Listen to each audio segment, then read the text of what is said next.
വേദിയിലും സദസ്സിലുമുള്ള എല്ലാവർക്കും നമസ്കാരം.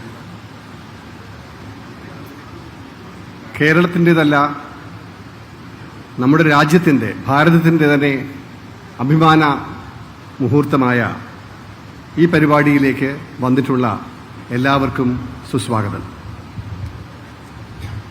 നമുക്കറിയുന്നതുപോലെ തികച്ചും സവിശേഷമായ ഒരു പദ്ധതിയാണ് വിഴിഞ്ഞം. വർഷങ്ങളായിട്ടുള്ള കാത്തിരിപ്പിന് ശേഷം, വർഷങ്ങളായിട്ടുള്ള തയ്യാറെടുപ്പിന് ശേഷം, വർഷങ്ങളോളം നീണ്ടുനിന്ന പദ്ധതി രൂപീകരണത്തിന് ശേഷം ഇന്നിപ്പോൾ യാഥാർത്ഥ്യമാകുന്നത് ഇന്ത്യയിലേതല്ല, ലോകത്തിലെ തന്നെ ഏറ്റവും വലിയ, ഏറ്റവും ഉന്നതമായ, ഏറ്റവും സാങ്കേതികമായി ഏറ്റവും മുന്നിൽ നിൽക്കുന്ന ഒരു കണ്ടെയ്നർ ടെർമിനലാണ്. ഈ പരിപാടി കേരള സർക്കാരിന്റെ വിജയമാണ്. അതോടൊപ്പം തന്നെ കേരള സർക്കാർ ഉണ്ടാക്കിയെടുക്കുന്ന പങ്കാളിത്തത്തിന്റെ വിജയമാണ്. സ്വകാര്യ മേഖലയിലെ പ്രമുഖരായ അദാനിയുടെ പങ്കാളിത്തത്തോട് ഉണ്ടാക്കിയ ഈ പരിപാടിയിൽ അദാനിയുടെ വിജയം കൂടി ആയി നമ്മൾ കാണേണ്ടി വരും. ഇത് നാട്ടുകാരുടെ വിജയമാണ്, ദേശീയരുടെ വിജയമാണ്, കേരളീയരുടെ വിജയമാണ്. ഈ വിജയമുഹൂർത്തത്തിൽ ഇവിടെ സന്നിഹിതരായിട്ടുള്ള എല്ലാവരും ഈ പദ്ധതിക്ക് വേണ്ടി അഹോരാത്രം പ്രയത്നിച്ചവരാണ്.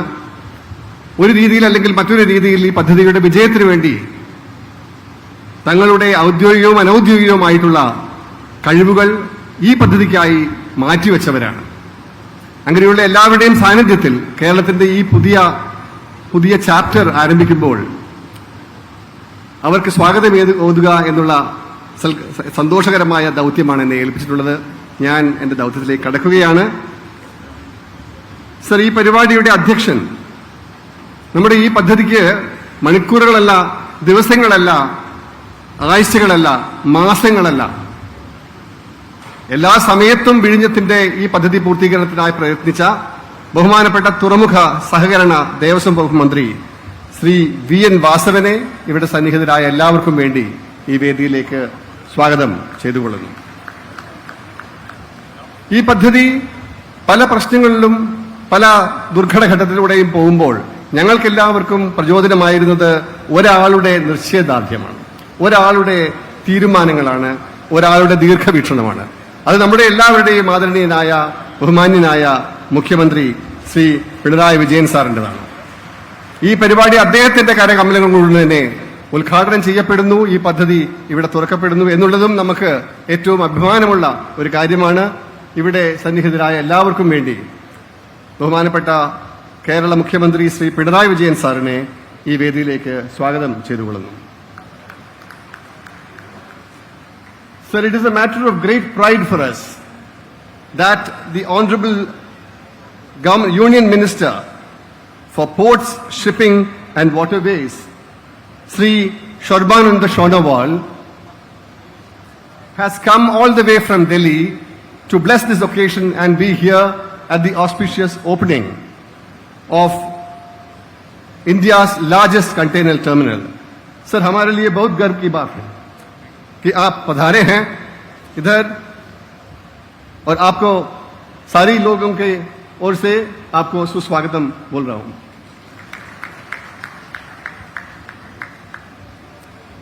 सर, ബഹുമാനപ്പെട്ട കേരള നിയമസഭയുടെ സ്പീക്കർ തന്നെ ഇവിടെ എത്തിയിട്ടുണ്ട്. ഇവിടെ സന്നിഹിതരായ എല്ലാവർക്കും വേണ്ടി ബഹുമാനപ്പെട്ട സ്പീക്കറെ ശ്രീ ഷംസീറിനെ വേദിയിലേക്ക് സ്വാഗതം ചെയ്തുകൊള്ളുന്നു. As I mentioned earlier, this occasion is equally an opportunity for celebration for Adanis. And we have Karan Adani here to represent the entire Adani company conglomerate. They have been working very hard to make this project a reality. On behalf of the government of Kerala and all of us gathered here, it is my honor to welcome Sri Karan Adani to this meeting. ബഹുമാനപ്പെട്ട പൊതുവിദ്യാഭ്യാസ തൊഴിൽ വകുപ്പ് മന്ത്രി Shri V ശിവൻകുട്ടിയെ ആദരപൂർവ്വം സ്വാഗതം ചെയ്തുകൊള്ളുന്നു. ബഹുമാനപ്പെട്ട revenue വകുപ്പ് മന്ത്രി VISL ഡയറക്ടറുമായ ശ്രീ K രാജനെ വേദിയിലേക്ക് സ്വാഗതം ചെയ്തുകൊള്ളുന്നു. ബഹുമാനപ്പെട്ട ധനകാര്യ വകുപ്പ് മന്ത്രിയും VISL ഡയറക്ടറുമായ ശ്രീ KN ബാലഗോപാലിനെ വേദിയിലേക്ക് സ്വാഗതം ചെയ്തുകൊള്ളുന്നു. ബഹുമാനപ്പെട്ട മത്സ്യബന്ധന സാംസ്കാരിക വകുപ്പ് ഡയറക്ടറും VISL ഡയറക്ടറുമായ ശ്രീ സജി ചെറിയാനെ വേദിയിലേക്ക് സ്വാഗതം ചെയ്തുകൊള്ളുന്നു. ബഹുമാനപ്പെട്ട ഭക്ഷ്യ സിവിൽ സപ്ലൈസ് വകുപ്പ് മന്ത്രി ശ്രീ GR അനിലിനെ വേദിയിലേക്ക് സ്വാഗതം ചെയ്തുകൊള്ളുന്നു. ബഹുമാനപ്പെട്ട പട്ടികജാതി പട്ടികവർഗ ക്ഷേമ വകുപ്പിന്റെ മന്ത്രി ശ്രീ കേളുവിനെ വേദിയിലേക്ക് സ്വാഗതം ചെയ്തുകൊള്ളുന്നു. ബഹുമാനപ്പെട്ട MP അഡ്വക്കേറ്റ് A റഹീമിനെ സ്വാഗതം ചെയ്തുകൊള്ളുന്നു. ബഹുമാനപ്പെട്ട തിരുവനന്തപുരം കോർപ്പറേഷൻ മേയർ ശ്രീമതി ആര്യ രാജേന്ദ്രനെ വേദിയിലേക്ക് സ്വാഗതം ചെയ്തുകൊള്ളുന്നു. ബഹുമാനപ്പെട്ട കോവളം MLA ശ്രീ M വിൻസെന്റിനെ വേദിയിലേക്ക് സ്വാഗതം ചെയ്തുകൊള്ളുന്നു. Director general of shipping Shri Shyam ജഗന്നാഥനെ വേദിയിലേക്ക് സ്വാഗതം ചെയ്തുകൊള്ളുന്നു. കൊച്ചി പോർട്ട് അതോറിറ്റിയുടെ ചെയർമാനെ വേദിയിലേക്ക് സ്വാഗതം ചെയ്തുകൊള്ളുന്നു. AVPPLന്റെ CEO ശ്രീ പ്രദീപ് ജയരാമനെ വേദിയിലേക്ക് സ്വാഗതം ചെയ്തുകൊള്ളുന്നു. ഇവിടെ സന്നിഹിതരായിട്ടുള്ള നമ്മുടെ എല്ലാവർക്കും ആദരണീയരായിട്ടുള്ള പിതാക്കന്മാരെയും സ്പിരിച്വൽ ലീഡേഴ്സിനെയും എല്ലാവരെയും ഒറ്റവാക്കിൽ വേദിയിലേക്ക് സ്വാഗതം ചെയ്തുകൊള്ളുന്നു. ഇവിടെ റിപ്പോർട്ട് അവതരിപ്പിക്കുന്ന പ്രിൻസിപ്പൽ സെക്രട്ടറി ശ്രീ KS ശ്രീനിവാസിനെ വേദിയിലേക്ക് സ്വാഗതം ചെയ്തുകൊള്ളുന്നു. നന്ദി പ്രകാശിപ്പിക്കുന്ന ഡോക്ടർ ദിവ്യ S അയ്യർ മാനേജിംഗ് ഡയറക്ടർ ബിസിലിനെ വേദിയിലേക്ക് സ്വാഗതം ചെയ്യുന്നു. ഇവിടെ സന്നിഹിതരായിട്ടുള്ള ജില്ലാ കളക്ടറും അതുപോലെയുള്ള മറ്റധികൃതരും നമ്മുടെ ബഹുമാനപ്പെട്ട MLA മാരും അതുപോലെ ജനപ്രതിനിധികളും ഇവിടുണ്ട്, നാട്ടുകാരുണ്ട്, ഇവിടുത്തെ തദ്ദേശ ഭരണ സ്ഥാപനങ്ങളുടെ പ്രതിനിധികൾ ഇവിടുണ്ട്. എല്ലാവരെയും ഒറ്റ വാക്കിൽ സ്വാഗതം ചെയ്തുകൊണ്ട് നിർത്തുന്നു. നമസ്കാരം. നന്ദി സർ. ഇന്ന് വിഴിഞ്ഞം അന്താരാഷ്ട്ര തുറമുഖം 1ാം ഘട്ട നിർമ്മാണം പൂർത്തിയാകുമ്പോൾ 8,867 കോടി രൂപയുടെ സ്വകാര്യ പൊതു പങ്കാളിത്ത പ്രോജക്റ്റിനാണ് നമ്മൾ അടിവര ചാർത്തുന്നത്.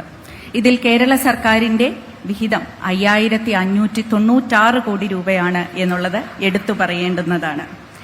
ഈ പദ്ധതിയുടെ വിശദാംശങ്ങൾ ഇവിടെ ഒരു രൂപരേഖയായി റിപ്പോർട്ടായി അവതരിപ്പിക്കുവാനായി നമ്മുടെ ബഹുമാനപ്പെട്ട തുറമുഖ മത്സ്യബന്ധന വകുപ്പ് secretary Shri KS Srinivas IAS അവർകളെ ആദരപൂർവ്വം വേദിയിലേക്ക് ക്ഷണിച്ചുകൊള്ളുന്നു.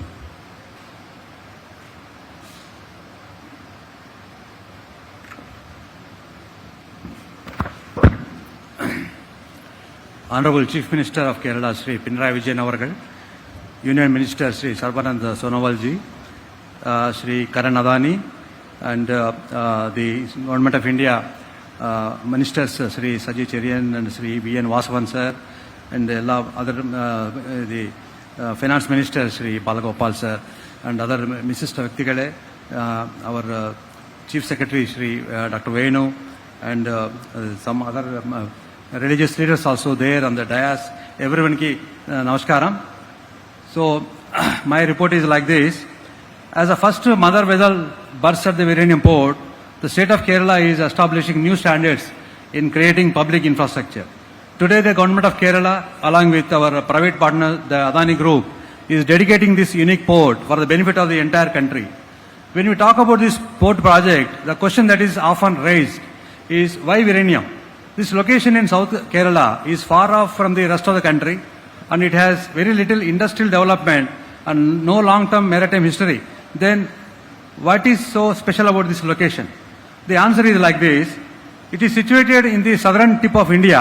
The sea coast here is unique with a depth of over 20 meters, almost close to the shore, which is enough for the largest ships currently sailing, which they can come here. An equally important advantage is its location, a mere 10 nautical miles away from the busiest sea routes in the world. So Vizhinjam has all the advantages of Singapore. But more importantly, Vizhinjam is well placed to cater to the exponentially growing export-import trade of India as India's first container transshipment terminal. With the emergence of Vizhinjam, our container transshipment, which is currently taking place in foreign ports like Colombo, Dubai, etc., would shift to the Indian shore itself, giving us a distinct competitive advantage in the global trade. Now I will come on to the unique features. Number one is this is the largest port project in PPP mode developed so far in the country on a design, build, finance, operate and transfer DBFOT mode. For the first phase, the project outlay is approximately 8,867 crores with the state government contribution of around 5,596 crores. That is almost 63%. and Adani Group's share is around 2,454 crores, which is about 27%, and the VGF contribution from the Government of India of 818 crores, which is about 10%. So with the completion of the capacity augmentation in December 2028, the total investment would exceed around 18,000 crores. This port is the first deep water seaport in India to be notified as a container transshipment terminal. The berths and the backup yard of the port are coming up on a land reclaimed from the sea, thereby minimizing the land acquisition. In fact, this meeting is taking place on reclaimed land.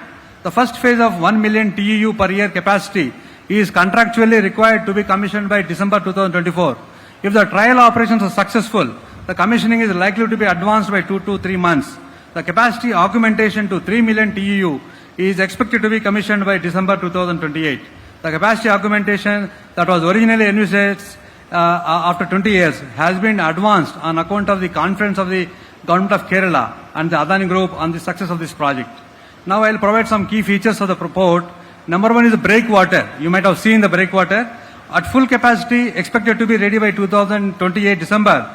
A 4-kilometer long breakwater would protect the port from the sea and would create a tranquil zone within the basin for the ships to come in and berth.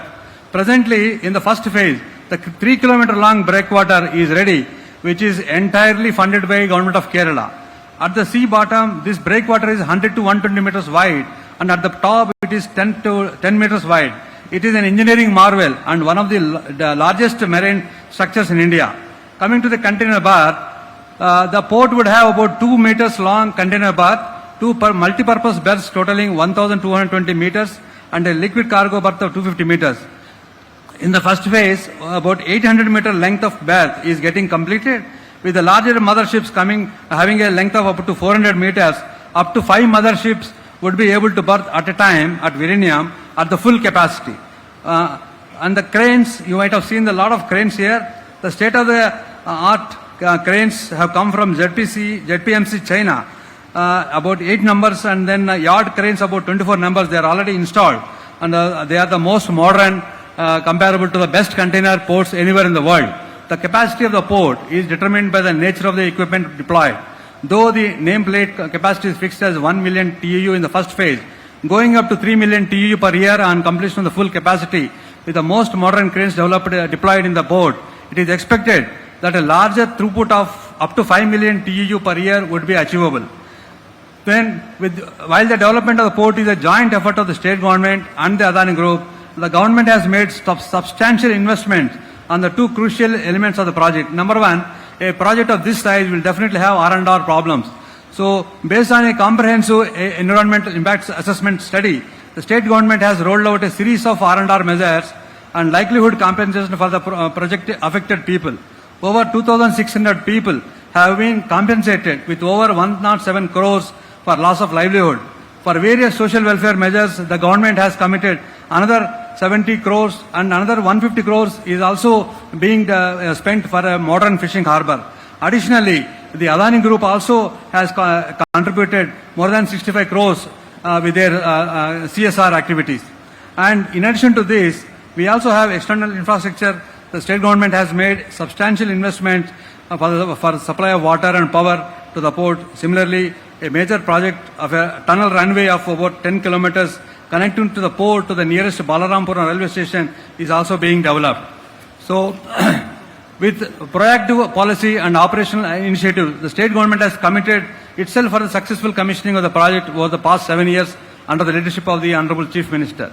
We are confident that this port would be a true game changer not only for the state but for the entire country. So before I conclude, I would like to express my gratitude to several agencies. Number one is the Ministry of Shipping, Ports and Waterways, and the DG Shipping. They have given ISPS permission, that is from the security point of view and also the operations point of view, the transshipment exim operations. They have given permission to this port. And next is our Ministry of Finance, the Central Board of Indirect Taxes and Customs. The Customs Commissioner is sitting here. So they have, on a war footing, they have cleared all permissions like Section 7A, Section 8A, Section 45, all these things. You all know that we got a port code. We also got a custodian code, everything. And we also have, I need to mention about the Ministry of Home Affairs, Bureau of Immigration. the FRRO. So they are also trying their level best to grant the ICP immigration checkpost status very soon. And last but not the least, the state government and a project of this nature has got a lot of ramifications with the local public. So I would like to express my deepest gratitude to the Fisheries Minister, Sri Sajay Cherian sir, and without his active involvement, this project would not have been coming to this stage. And secondly, the Finance Department, the Finance Minister is also sitting here. Sir has given funds because a project of this nature requires funds. So he is, whenever we go with a request for funds, he is immediately sanctioning funds. And recently he has also allowed our company to take loan from the NABARD about 2,100 crores. So all kinds of support we are getting from the Finance Department. And last but not the least, we also, I need to mention about the district administration, the district collector, the sub-collector and all the entire district administration and the Fisheries Department. They have done excellent job in providing the R&R and the social welfare measures. And without that, I don't think it will be possible to complete this project. So thank you very much, and I sincerely thank the local public, local people who have given maximum support to this project. Thank you very much. Thank you very much, sir. Vidinya